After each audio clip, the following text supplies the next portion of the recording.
अस्सलाम वालेकुम। पिछली वीडियो में हमने आपको तुगलक ख़ानदान के सरबराह सुल्तान ग़ियासुद्दीन तुगलक के बारे में बताया था। आज की वीडियो में हम तुगलक सल्तनत के दूसरे फरमानरवा सुल्तान मोहम्मद बिन तुगलक शाह के बारे में बताएंगे। सुल्तान ग़ियासुद्दीन तुगलक ने अपनी ज़िंदगी में ही अपने बेटे फ़खरुद्दीन बेग और सुल्तान मोहम्मद बिन तुगलक को अपना जानशीन मुकर्रर कर दिया था। सुल्तान ग़ियासुद्दीन का सिर्फ एक ही बेटा था जिसका नाम फ़खरुद्दीन बेग था। जैसे सुल्तान ग़ियासुद्दीन तुगलक की एक हादसे में वफ़ात हुई तो उसके फ़ौरन बाद उसके इकलौते बेटे सुल्तान फ़खरुद्दीन बेग ने सुल्तान मोहम्मद बिन तुगलक के नाम से तख्त संभाला। सुल्तानाने दहली की तारीख़ में सुल्तान मोहम्मद तुगलक शाह से ज़्यादा मुतनाज़ा बादशाह शायद ही कोई दूसरा गुज़रा हो। उसके बारे में दो राय हैं, मनफी राय भी ज़्यादा है और मुस्बित राय भी ज़्यादा है। ये एक दूसरे से इस कदर मिले हुए हैं ना कि समझ नहीं आती कि उसकी जो मनफी पहलू हैं वो ज़्यादा हैं या उसकी जो मुस्बित पहलू हैं वो ज़्यादा हैं।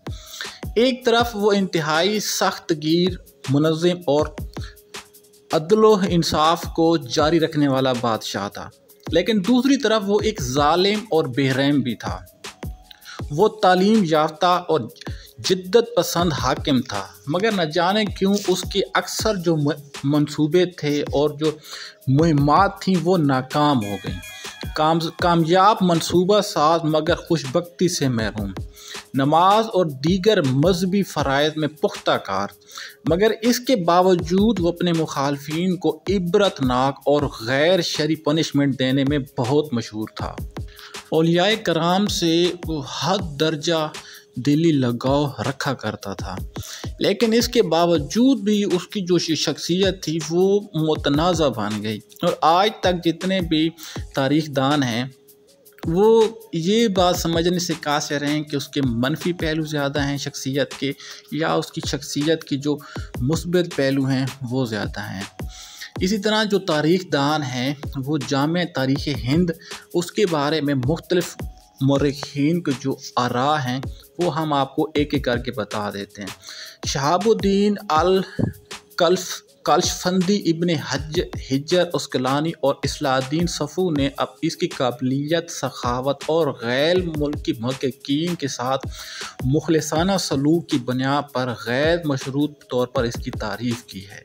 लेकिन इसके बरअक्स इब्ने बतूता सुल्तान की सखावत और मजहबी मामलात में दिलचस्पी की तारीफ़ करता है, लेकिन इसके साथ साथ वो इसकी गर्दन ज़दनियों की मज़म्मत भी करता है। उसामी के नज़दीक सुल्तान ज़ालिम, मुस्तबद और एक बिदती था जो मुकम्मल मज़म्मत का मुस्तहिक था। बरनी के नज़दीक मोहम्मद बिन तुगलक ऐसी शख्सियत का मालिक था कि जिसके बारे में कोई अच्छी राय कायम नहीं की जा सकती।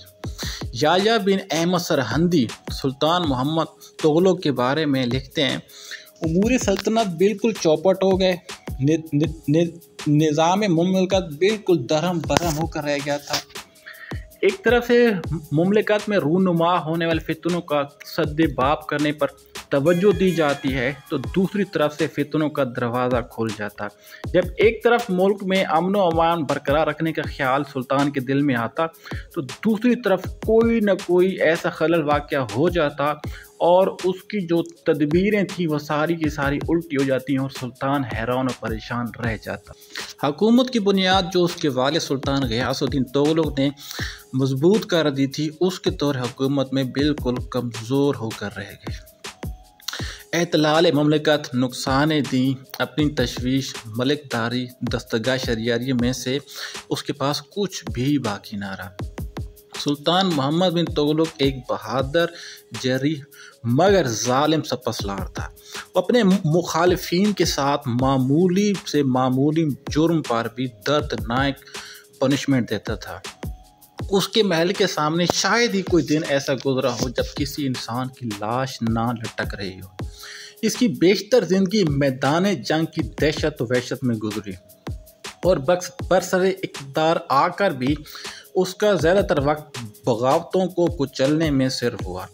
इसके बावजूद उसने आलमी सतह पर असर व रसूख हासिल करने के लिए भी कई मंसूबे बनाए, मगर वो उनमें बिल्कुल नाकाम रहा। उन्हीं में से एक कुराचल की मुहिम है। अगर ये मुहिम कामयाब हो जाती तो चीन तक उसका असर रसूख बन जाता। सुल्तान मोहम्मद बिन तुगलक शायद हिंदुस्तान की तारीख का वाहिद हुक्मरान है कि जिसने कोह हिमाचल यानी चीन पर हमला किया था। मोहम्मद बिन तुगलक ने मुमलिकत हिंद और चीन के दरमियान हायल इलाका कोह कराचल या हिमाचल फतह करने के लिए 80,000 सवारों पर मुश्तमिल लश्कर तरतीब दिया था। इस मुहिम का मकसद ये था कि वो चीन को फतह करना चाहता था, लेकिन कुछ जो मौरखीन हैं वो इस बात से इख्तलाफ करते हैं। उनकी ये राय है कि वो कोह कराचल के इलाके की औरतों को अपने हरम में देखना चाहता था, क्योंकि वहाँ की जो औरतें हैं वो काफ़ी हसीन और जमील हैं। लेकिन ये अमर सुल्तान के किरदार के तमाम जायज़ों के बिल्कुल ख़िलाफ़ है। याद रहे कि उसकी ज़ाती ज़िंदगी बिल्कुल पाक और साफ़ थी।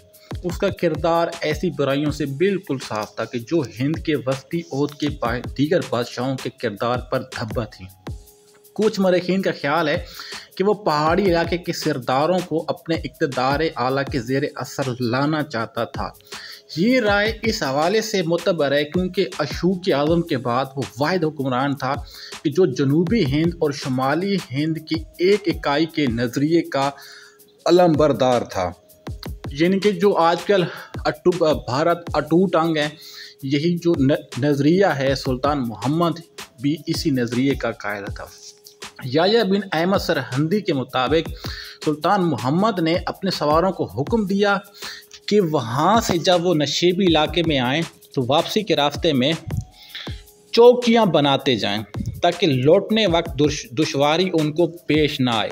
लेकिन जब लश्कर वहाँ पहुँचा, हस्बे ज़रूरत चौकियाँ कायम की गईं और सारा लश्कर कोह कराचल में दाखिल भी हो गया, लेकिन रसद की कमी और रास्ते की दुश्वारी इस कदर गालिब आई कि जो चौकियाँ कायम हुई थी उन पर पहाड़ी लोगों ने कब्ज़ा कर लिया और सब चौकीदारों को कत्ल कर दिया। और वो लश्कर जो कि कोह कराचल में दाखिल हुआ था, सारे का सारा जान से हाथ धो बैठा। इस लश्कर के जो अक्सर सरदार थे वो गिरफ्तार हो गए और काफ़ी अरसा तक वहाँ के सरदारों की कैद में रहे। इसके बाद फिर ऐसा लश्कर कभी भी फराहम ना हुआ। इस मरके के तवील वाक़यात का अगर मुख्तसर अल्फाज में जायज़ा लिया जाए तो ये है कि अगर उस लश्कर का सिपहसालार मोहम्मद बिन तुगलक की हिदायत के मुताबिक कराचल के इलाके फतह करने की बजाय तिब्बत की तरफ अगर पेशकदमी ना करता तो हो सकता था कि उस मुहिम के जो नताइज हैं वो काफ़ी मुख्तलिफ हो जाते हैं। इसके अलावा चूँकि सुल्तान को इर्द गिर्द के इलाके फतह करने की धुन सवार थी और जाहिर सी बात है कि इसका असर जो कौमी ख़जाना था उस पर भी पड़ता था, तो इसी सबब जो शाही ख़जाना था वो बिल्कुल खाली हो गया। तो सुल्तान मोहम्मद ने इस सूरत हाल से निमटने के लिए सोने के सिक्कों की जगह तांबे के सिक्के राइज करने का हुक्म दिया। ये सरासर गलत फ़ैसला था। इस गलत फ़ैसले की असरात ने सुल्तान की साख को बहुत नुकसान पहुँचाया। करीबी लोगों ने शहरों और कस्बों में टकसाल कायम करके धड़ाधड़ तांबे के सिक्के बनाए और इनके एवज सोना, चांदी, घोड़े, हथियार और दीगर जो कीमती अशिया थी वो ख़रीदना शुरू कर दी। ऐसा करने का मंतकी नतीजा जाहिर सी बात है कुसात बाजारी होना था, जिसके बाद सुल्तान को एक बार फिर शाही फरमान जारी करना पड़ा कि लोग तांबे के सिक्के शाही ख़जाने में जमा करवा के सोने के सिक्के हासिल करें।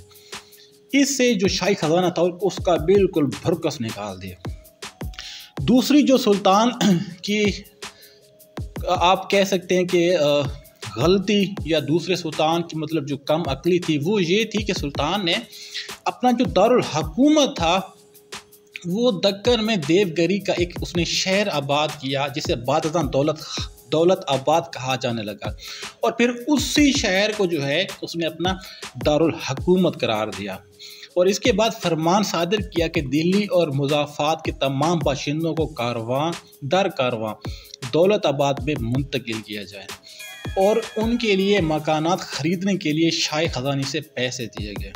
कहते हैं कि इस वजह से दिल्ली शहर ऐसा उजड़ा कि चंद दिनों में दिल्ली शहर की जो गलियां थी वहाँ पर कुत्ते और बिल्लियों की आवाज़ें आती थी, वहाँ पर कोई इंसान नहीं था। ऐसे में जो उबाश और जो डाकू लोग थे वो दिल्ली शहर में दाखिल हो गए और वहाँ पर जो लोग बच गए थे उनको जोग दर जोग वो लूटने लग गए। लेकिन दूसरी तरफ तमाम अतराफ़ी कस्बात से उलमा और मशाइख तक को दौलताबाद में बसा दिया गया। हालांकि दिल्ली 160 साल से सल्तनत का दौर हुकूमत चला आ रहा था। दिल्ली की बर्बादी और दौलताबाद की आबादी भी सुल्तान का एक गलत फैसला था। इसके बाद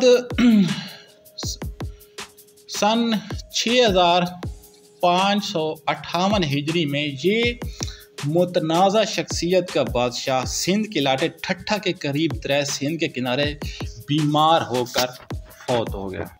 उसके बारे में एक फ़ारसी शेर है कि आंका याज सर नखोत ननहादी बरखाक अकबत खाक शुद्ध खुल्क बर ओमी गजरंद, यानी कि जो कि नखुवत से बायस अपना पाँव ज़मीन पर नहीं रखता था, आखिरकार वो खाक में मिलकर खाक हो गया और लोग उसकी खाक यानी कब्र पर गुजरे।